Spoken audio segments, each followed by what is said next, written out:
Tunggu, di dalam kampung sering datang anak ekstrakurikuler atau anak di luar nikah. Nyana patut untuk tersantuni lagi kejadian yang kata kita buat benar. Sebetulnya anak yatim tetap yang hanali ya, kan anak hanaya, anak hanali. Cuman menyertai santuni karena jih miskin. Sebab yang tak santuni jih kan ke mak kan ke mak ji nak ada syai lah.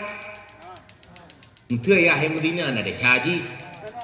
Menyedai syai ji mangatat gop mangat ji ada syai.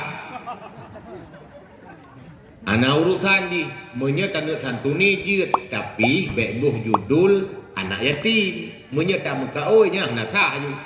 Dan muka oynya punya bulan-bulan lo musurkah ke anak yatim betul. Tajuk tu keji anak sah pakon karena jihkan yatim. Termasuk tajuk ke anak yatim yang kalewat umum.